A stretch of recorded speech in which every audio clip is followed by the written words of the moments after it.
3 stages to go on the Jim Clark Rally, and though the weather has eased and the rain that fell earlier went some way to washing the road instead of just glazing it, this surface is still very slippery. 100.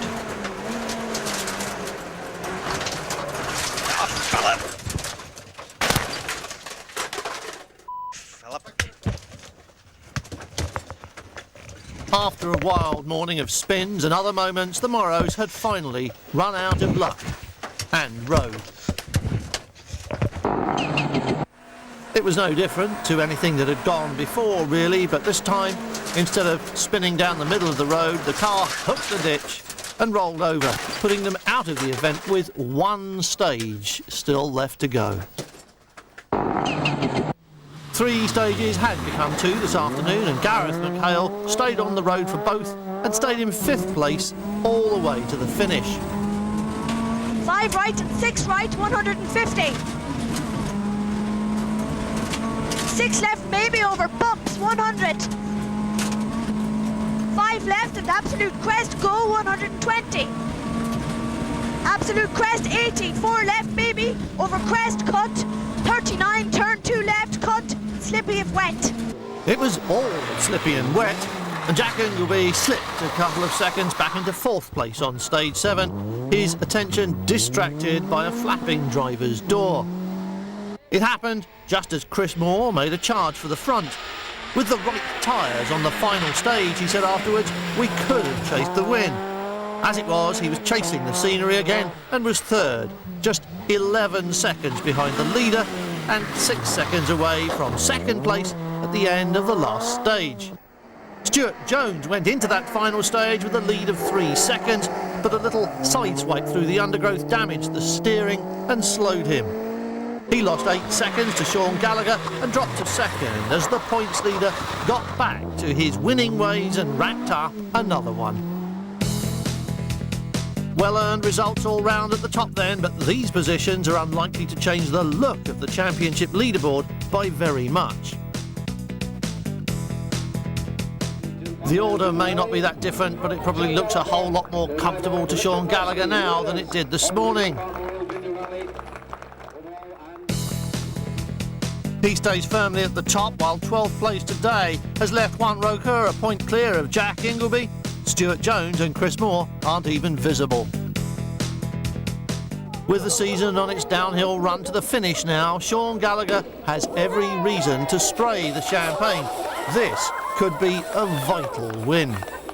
No, it was very, very tricky. The stages was just treacherous. It was a lot of concentration, a lot of real just focusing on it, like, and being very careful, looking for the dry spots for your braking distances, because you just so many overshoots, like, so many cars off in the stages. It's very, very tricky. The Production Cup runners had the full 3-day event to cover, starting with the 2 super specials at Ocean Terminal on Friday evening, which decided little and left them divided by fractions of a second.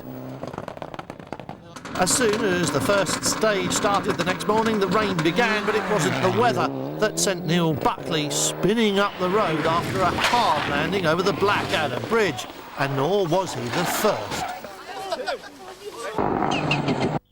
He landed very hard, but his mid-tarmac spin was quite a lucky one. He missed the ditches and the trees, and though he knocked both ends off the car, he was able to continue almost at once. Backing into a hedge on stage 3 didn't seem to have done much harm to Jeff Lennox, but by the end of stage 5 he was down from 4th to 6th. On his way up from 10th to 5th place, Michael Curran stopped to report the accident to Damien Shields that halted stage 3 and finally saw it cancelled. Ahead of him by just 5 seconds after these difficult stages where tyre choice was everything and a matter of luck, Brendan Creeley was 4th. 9th after stage 3, Dickie Curran had been getting something right because he was 3rd 2 stages and 17 miles later. 40 seconds in front, Roy White had a few problems this morning, including a buckled wheel on stage 4 and a couple of overshoots on 5. But they cost him very little time and he was still in 2nd place.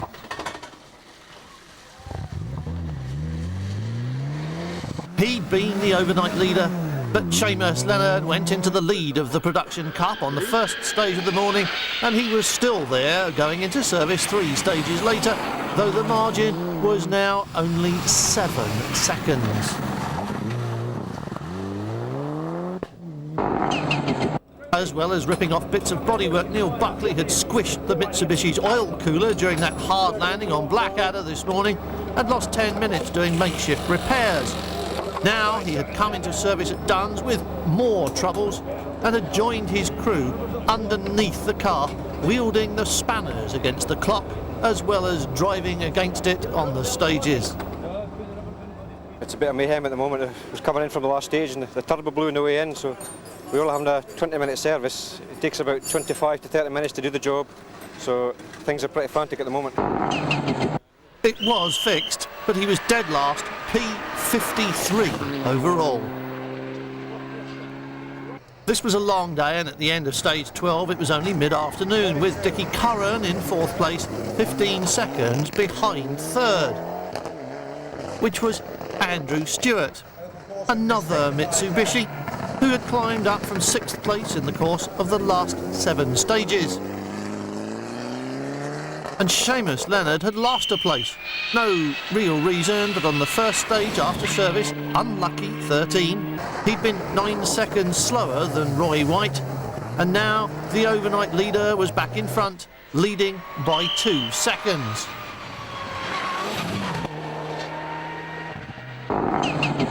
PlayStation World Champion Michael Curran grabbed 4th place back from Father Dickie on stage 17. Andrew Stewart was still 3rd, but sporting impressive battle honours, and they were playing swings and roundabouts up front as well. Roy White lost almost all of his 18-second lead on stage 16 and gave up the final half a second and P1 on the final stage of the day to let Seamus Leonard into a 7-second lead. This was how they looked at the overnight halt, with that one Impreza at the top of a long list of Mitsubishis after 2 days and 17 stages. The third and final day is a relatively short one, just 8 stages long, and the weather is better. But we've already seen how much difference a stage can make. Less than 30 miles and only 2 stages, 20 and 21, weren't run yesterday. And the other thing that hadn't been run yesterday was the weather. Perfect sunshine, though it's still possible to make mistakes. Luckily, not a big one for Anthony Wilmington. He was 6th, and Dickie Curran was still 5th. The gap between them some 50 seconds or more, which was neither as big nor, one suspects, as uncomfortable as the gap between him and 4th place, where young Michael Curran was now enjoying, in fact, relishing a lead of well over a minute. But the gap in front of him was over 2 minutes. 3rd place with an impressively dented Mitsubishi for Andrew Stewart. And it was 2nd place again for Seamus Leonard, who had what, a 2-second lead after stage 20, become a 2-second deficit after stage 21. That put Roy White back in the lead for the 3rd time after making up 4 seconds in 6 miles, although there was no single outstanding reason for the change.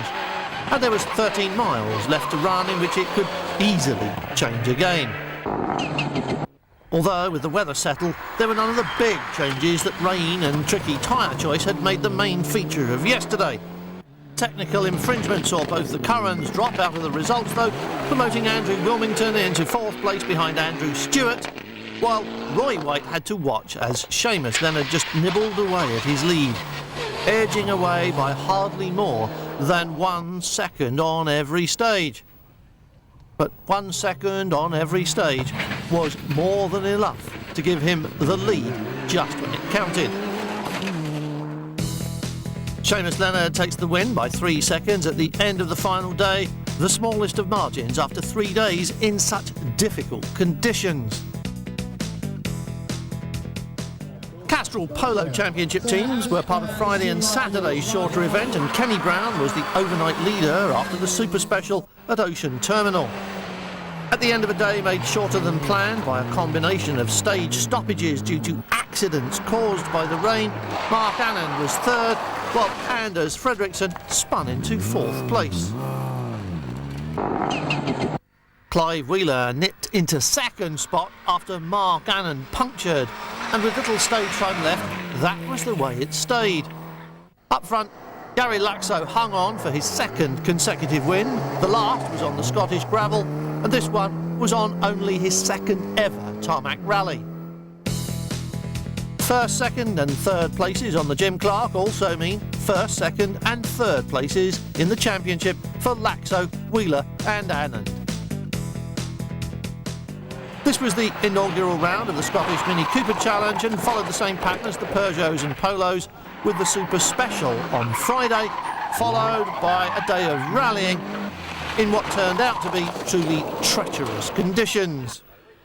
With big-name competitors in 4-wheel drive World Rally cars plunging into the undergrowth all around them, it was no surprise to find the Mini drivers in a similar state, although it was Alistair McKeever who had the biggest Mini adventure of them all on stage 5. This corner had caught a lot of people out already, but not quite like this. It was all just a little bit too enthusiastic, and the inevitable results looked drastic. But 10 minutes later, they were back on the road and finished 14th. Long slight left.